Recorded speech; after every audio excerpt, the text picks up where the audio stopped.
presented by Ragan Music.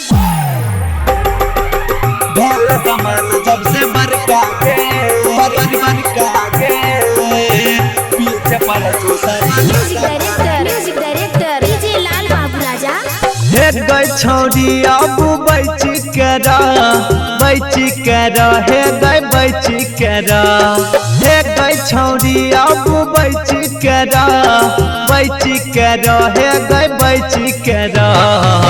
भेलो सामान जब से बरका गे पीछे पड़ल छोसा वाला लड़का गे सुन ले भेलो सामान जब से बरका गे पीछे पड़ल छोसा वाला लड़का गे हे गई छौरी अब बैची करा हे गई बैची करा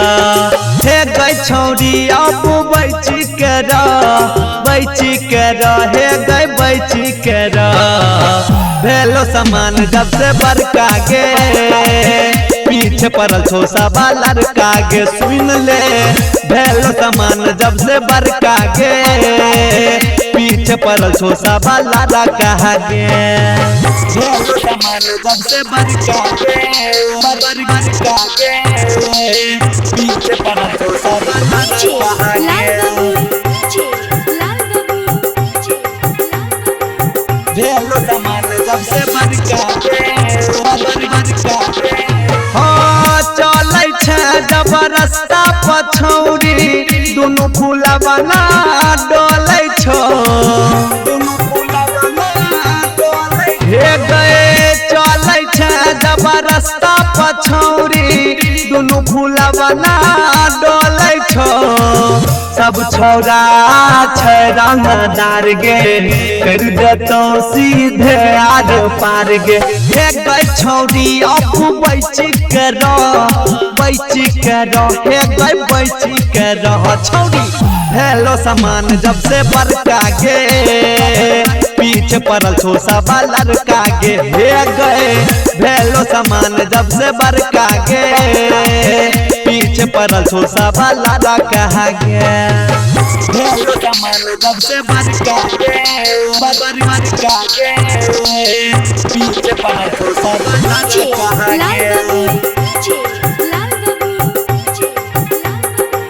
भेलो सामान जब से बरका गे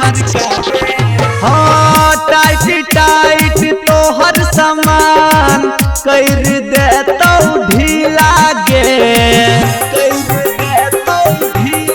सुन ले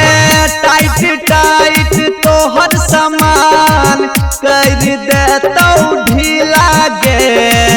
चाट जैतौ ऊपर से नीचा कहै छौ सनी छोड़तौ नहीं पीछा हे गई छौरी अब बैची करा हे गई बैची करा भेलो सामान जब से बरका गे पीछे पड़ल छोसा वाला लड़का गे हे गए भेलो सामान जब से बरका गे सुन ले पीछे पड़ल छोसा वाला लड़का गे Ragan Recording Studio, Samastipur.